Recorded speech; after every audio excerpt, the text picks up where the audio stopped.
Hello friends, स्वागत करता हूँ न्यू एकेडमी के इस यूट्यूब चैनल पर। इस वीडियो में हम सेक्शन बी को डिस्कस करने वाले हैं, जो पेपर कोड था 430, 1112 या फिर 13। उसमें जो सेक्शन बी के क्वेश्चन थे उन सभी क्वेश्चन को डिस्कस करेंगे। जो सेट 1 है उसके सभी क्वेश्चन को डिस्कस करेंगे, और सेट 2 और सेट 3 में जो डिफरेंट क्वेश्चन थे सेक्शन बी में सेट 1 से, उन क्वेश्चन को हम डिस्कस करेंगे। ओके, अगर आपने सेक्शन ए को नहीं देखा है इस सेट से रिलेटेड, तो आई बटन पे या डिस्क्रिप्शन में उसका लिंक मिल जाएगा, आप वहाँ जाके देख सकते हैं। चैनल को अगर सब्सक्राइब नहीं किया तो चैनल को सब्सक्राइब कीजिए, जिससे जब भी हम नया वीडियो अपलोड करें आपको उसका नोटिफिकेशन मिल सके। ओके, तो चलिए देख लेते हैं क्या है सेक्शन बी में। फर्स्ट क्वेश्चन आपको दे रखा है, find the coordinates of point which divides the line segment joining the point 7, -1 and -3, 4। आपको दो पॉइंट दे रखे हैं, ये दो पॉइंट है, ठीक है। ये है 7, -1 एंड दूसरा पॉइंट आपको दे रखा है -3, 4। इसको कोई पॉइंट इंटरनली डिवाइड कर रहा है 2:3 में। तो आपको इस पॉइंट के क्या करना है, कोऑर्डिनेट फाइंड आउट करना है पॉइंट पी के। तो पॉइंट पी के कोऑर्डिनेट, अगर m और n रेशियो में कोई पॉइंट किन्हीं दो पॉइंट को ज्वाइन करने वाली लाइन को डिवाइड करता है, तो उसका फॉर्मूला क्या होता है पॉइंट पी का। पॉइंट पी का जो फॉर्मूला होता है वो होता है mx2 + nx1 upon m+n, my2 + ny1 upon m+n। यही तो होता है। ओके, अब यहाँ m दे रखा है 2 है, n दे रखा है 3 है, x1 y1 ये हो जाएगा और x2 y2 ये हो जाएगा। बस वैल्यू पुट करनी है हमें। तो जो पॉइंट P आएगा वो क्या आ जाएगा, देखिए m 2 × -3 -6 + 3 × 7 21 अपॉन m+n 2 + 3 5, 2 × 4 8 + 3 × -1 -3, तो -3 कर दूँ, 8 - 3 डायरेक्ट अपॉन 5 आ जाएगा ये। तो ये क्या बनेगा, 21 - 6 15, 15/5 3 आ गया, ये आएगा 8 - 3 5, 5 अपॉन 5 1। तो जो पॉइंट P आएगा उसके कोऑर्डिनेट क्या हो जाएंगे, 3, 1 होने वाले हैं। ओके, तो जो फर्स्ट क्वेश्चन है उसका आंसर हो जाएगा 3, 1। इसी में और में एक क्वेश्चन हमें दे रखा था, ऑप्शन था दोनों में से कोई एक आपको अटेम्प्ट करना था, ए या बी में से। तो ए का आंसर 3, 1 हो जाएगा। बी को सॉल्व कर लेते हैं। इसमें आपको दे रखा है, find the values of y for which the distance between the points a and b is 10 units. तो डिस्टेंस फॉर्मूला आपको पता है क्या होता है। Distance formula square root of x1 - x2 का whole square plus y1 - y2 का whole square, ये स्क्वायर रूट के अंदर होता है। ये आपका हो जाएगा x1, y1, ये हो जाएगा x2, y2। डिस्टेंस आपको 10 दे रखी है, तो इसकी जगह 10 रख देंगे d की जगह। इक्वल में स्क्वायर रूट के अंदर x1 3 -11 का होल स्क्वायर प्लस y1 क्या है -1 माइनस y2 क्या है y का होल स्क्वायर। आपको इस y की वैल्यू फाइंड आउट करनी है।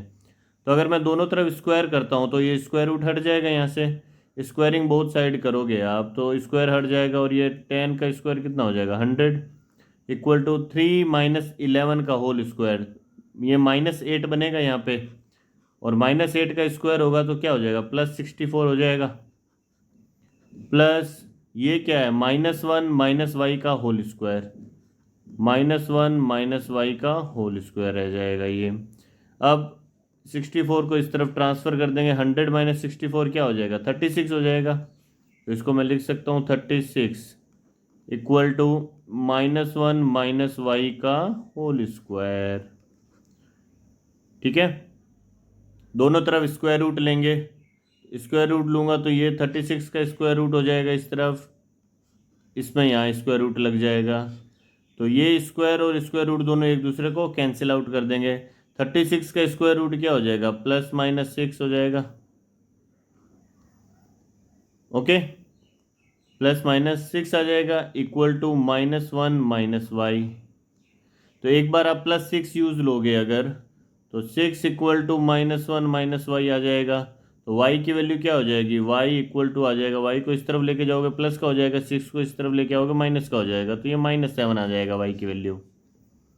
एक बार आप -6 लेके सॉल्व करोगे इसको अगर, तो -6 इक्वल टू क्या हो जाएगा, -1 माइनस वाई। तो वाई को इस तरफ लेके आओगे, वाई प्लस हो जाएगा, -1 ये -6 इस तरफ जाएगा तो +6 हो जाएगा, तो -1 + 6, तो y की वैल्यू जो आएगी वो क्या आ जाएगी, 5 आ जाएगी। तो इस केस में y की वैल्यू -7 और 5 दोनों आएगी।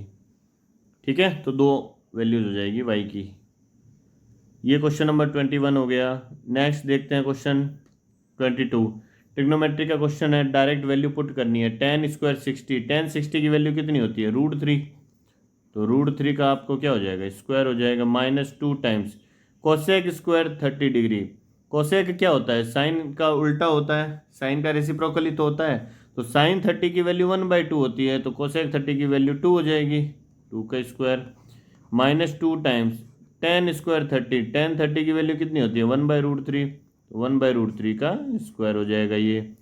√3 का स्क्वायर 3 हो गया, -2 का स्क्वायर 4, 4 × 2 कितना हो जाएगा, 8 हो गया ये, -2 1/√3 का क्या हो जाएगा, स्क्वायर हो जाएगा, तो 1/√3 का स्क्वायर क्या हो जाएगा, 1/3 हो जाएगा। इसको सॉल्व करेंगे, 3 - 8, तो माइनस का 5 आ गया, -2/3। एलसीएम ले लेंगे, डिवाइड में इसके 1 लगा दिया, एलसीएम कितना आ गया इसका, 3 आ गया, तो ये हो जाएगा -15 - 2, आंसर हो जाएगा आपका -17/3 इस क्वेश्चन का। ओके, नेक्स्ट देख लेते हैं, find the LCM and HCF of 92 and 510। तो आपको इसके क्या करना है, पहले तो प्राइम फैक्टर बनाना है, उसके बाद एलसीएम और एचसीएफ निकाल लेंगे। तो 92 को मैं क्या लिख सकता हूँ, अगर 92 का मैं प्राइम फैक्टराइज करूँ तो इसको मैं 2 से डिवाइड करूँगा अगर, तो 92 अगर 2 से डिवाइड होगा तो 46 आएगा, 46 को फिर 2 से डिवाइड करेंगे 23 आ जाएगा, यही तो आएगा। 23 क्या है, एक प्राइम नंबर है, तो इसका आगे डिवीज़न नहीं होगा, तो 92 आ गया 2 की पावर 2 × 23। 510 के प्राइम फैक्टर अगर मैं बनाता हूँ तो 2 से डिवाइड करूँगा अगर मैं, 2 से डिवाइड करने पे 510 आपको क्या देगा, 500 क्या होता है, 250, तो 510 क्या हो जाएगा, 255, 255 आ जाएगा ना, अगर 2 से डिवाइड करूँगा तो मैं 250, 500 और 10 का हाफ कितना हो जाएगा, 5 हो जाएगा। अब ये 5 से डिवाइड होगा, तो 5 से डिवाइड होने पे ये क्या देगा हमें, 5 × 1 देगा। ओके, 5 से डिवाइड करने पे क्या देगा ये, 5 × 1 देगा, 5 × 1 यानी 51, किस से डिवाइड होगा, 3 से डिवाइड हो जाएगा। तो 3 से अगर मैं इसको डिवाइड करता हूँ तो ये 17 टाइम्स जाएगा, इंटू क्या हो जाएगा ये 17। ठीक है, तो इसके प्राइम फैक्टराइजेशन अगर हम बढ़ते क्रम में या असेंडिंग ऑर्डर में लिखेंगे तो 2 की पावर 1 × 3 की पावर 1 × 5 की पावर 1 × 17 की पावर 1, ये इसके क्या आ जाएंगे, प्राइम फैक्टराइजेशन। अब हमें निकालना है एलसीएम और एचसीएफ। तो एचसीएफ क्या होता है, एचसीएफ होता है जो दोनों में कॉमन हो, एटलीस्ट उतना लेना है आपको। तो 2 का मिनिमम पावर जो होगा वो हमें लेना है। तो एचसीएफ के लिए 2 की मिनिमम पावर क्या है, इसमें 2 की पावर 1 है, इसमें 2 की पावर 2 है, तो मिनिमम कितना है, जो दोनों में होना चाहिए वही एचसीएफ होता है, तो 2 की पावर 1 आएगा। ठीक है, और दोनों में क्या कॉमन है, 23 इसमें है, इसमें नहीं है, 3 5 17 510 में है, इनमें नहीं है। ओके, तो एचसीएफ जो होगा इसका क्या आ जाएगा, ओनली 2। एलसीएम की अगर मैं बात करूं तो एलसीएम में क्या लेते हैं, हाईएस्ट पावर लेते हैं, जो दोनों में से किसी भी एक में फैक्टर है उस सभी को लेंगे हम, और दोनों में जो कॉमन है तो कॉमन वाले की जो हाईएस्ट पावर है वो हम लेंगे। तो हाईएस्ट पावर देखिए, 2 की पावर हाईएस्ट कितनी है, 2 है, तो ये एलसीएम में आ जाएगा। 3 सेकंड वाले में आ रहा है, 5 भी आ रहा है, 17 भी आ रहा है, और 23 फर्स्ट वाले में आ रहा है, तो इन सभी को लेंगे। इन सब का क्या करना है आपको, मल्टीप्लाई करना है। तो इन सब को मल्टीप्लाई करने पे जो आंसर आएगा वही आपका क्या हो जाएगा, फाइनल आंसर होने वाला है। Okay, next question number 24। इसमें आपको दे रखा है solve for x and y, x plus y equal to 6 है and 2x minus 3y equal to क्या है, 4 है। तो आपको x और y के लिए इन दोनों इक्वेशन को क्या करना है, सॉल्व करना है। हमें ये नहीं दे रखा कि कौन से मेथड से सॉल्व करना है। सॉल्व करने के कई मेथड दे रखे हैं एनसीईआरटी में, जैसे सब्स्टिट्यूशन मेथड हो गया, क्रॉस मल्टीप्लिकेशन मेथड हो गया। ओके, तो आप किसी भी मेथड से इसको सॉल्व कर सकते हैं। तो मैं एलिमिनेशन मेथड को यूज़ करता हूँ क्योंकि सबसे इजी वही होता है। क्या करेंगे इसमें, देखिए इसमें x की पावर 2 है, y की पावर 3 है। इसमें x और y की सॉरी जो कोफिशिएंट है वो 1 1 है। तो एलिमिनेशन मेथड में क्या करते हैं, x या y दोनों में से किसी भी एक वेरिएबल के कोफिशिएंट को क्या कर लेते हैं, सेम बना लेते हैं और उसके अकॉर्डिंगली ऐड और सब्ट्रैक्ट कर देते हैं। तो मैं क्या करता हूँ इसमें, जैसे y की कोफिशिएंट -3 है, तो मैं जो फर्स्ट वाली इक्वेशन है उसको 3 से क्या कर देता हूँ, मल्टीप्लाई कर देता हूँ। तो 3 से अगर मल्टीप्लाई करता हूँ तो 3x plus 3y equal to 18 हो जाएगा ये तो। और इस इक्वेशन को एज इट इज ही रहने दिया, इक्वल टू 4। अब मैं अगर इन दोनों इक्वेशन को ऐड कर देता हूँ तो ऐड करने पे क्या आ जाएगा, ये कैंसिल हो गया। 3x और 2x कितना आ जाएगा, 5x इक्वल टू ये कितना आ जाएगा, 18 एंड 4 22 आ गया। इट मीन्स x की वैल्यू क्या आ गई, 22/5 आ गई। ये x की वैल्यू आप दोनों में से किसी भी एक इक्वेशन में पुट कर देते हो। सपोज मैं फर्स्ट वाली इक्वेशन में पुट करता हूँ तो 22/5 x की value plus y equal to 6 हो जाएगा। ये इस तरफ जाएगा तो y इक्वल टू क्या हो गया, 6 माइनस 22/5। 5 एलसीएम आ जाएगा, ये डिवाइड में 1 ले लेंगे तो ये 5 इंटू 6 हो जाएगा डायरेक्ट 30 माइनस 22, आंसर आ जाएगा आपका 8/5 y की वैल्यू। तो x और y क्या आ गया, x आ गया 22/5 एंड y आ गया 8/5। ठीक है, इसी के और में बी क्वेश्चन दे रखा है, दोनों में से कोई एक अटेम्प्ट करना था आपको। ठीक है, ये देख लेते हैं। Find out whether the following pair of linear equations are consistent और इनकंसिस्टेंट। लीनियर इक्वेशंस का जो पेयर है वो कंसिस्टेंस कब होगा, कंसिस्टेंट कब होता है, जब उसका एटलीस्ट एक सॉल्यूशन निकलता हो, एटलीस्ट वन सॉल्यूशन आना चाहिए उसका। और इनकंसिस्टेंट कब होगा, जब नो सॉल्यूशन हो। ओके, तो नो सॉल्यूशन कब होगा, जब दोनों जो लाइंस दे रखी है वो दोनों एक दूसरे के क्या हो जाए, पैरेलल हो जाए। तो जब भी दोनों लाइन एक दूसरे के पैरेलल हो जाएगी तो उस केस में उस पेयर ऑफ इक्वेशंस का कोई भी सॉल्यूशन नहीं निकलेगा और उस केस में जो pair of system of pair of linear equation है वो क्या हो जाएगा, इनकंसिस्टेंट हो जाएगा। ठीक है, तो इनकंसिस्टेंसी के लिए मैं चेक कर लेता हूँ क्या होता है। इनकंसिस्टेंसी के लिए a1/a2 equal to b1/b2 is not equal to c1/c2 होता है।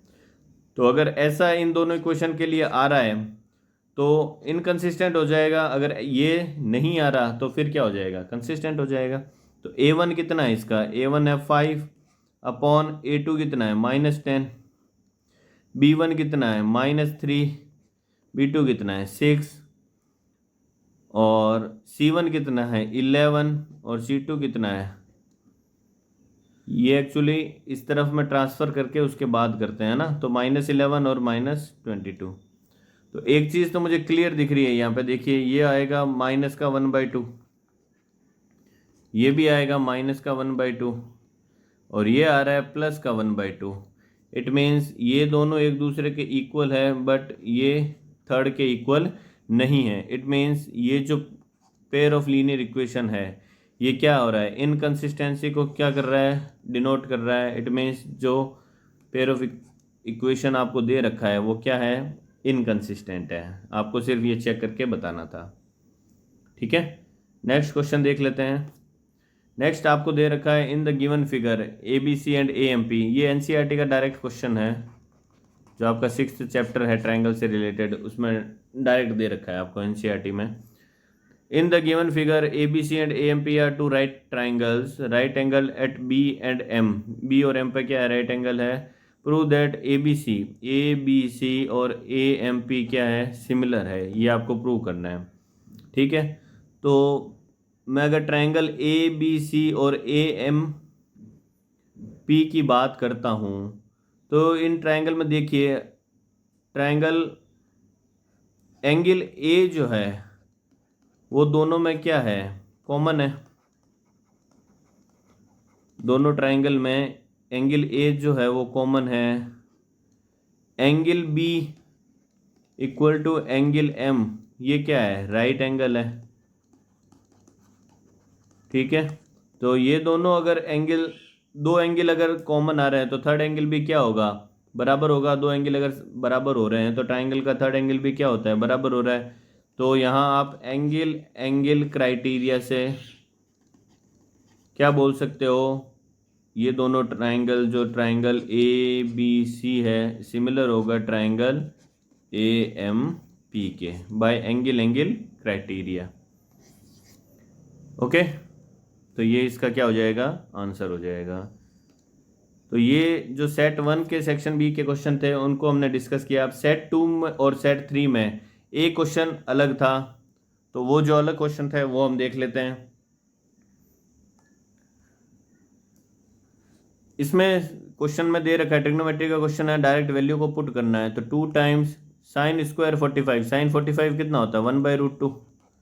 तो 1/√2 का क्या दे रखा है, स्क्वायर, प्लस कॉट स्क्वायर 30। तो कॉट 30 कितना होता है, tan 30 का उल्टा, सॉरी tan 60 का उल्टा क्या होता है, कॉट 30 होता है। tan 60 कितना होता है, √3।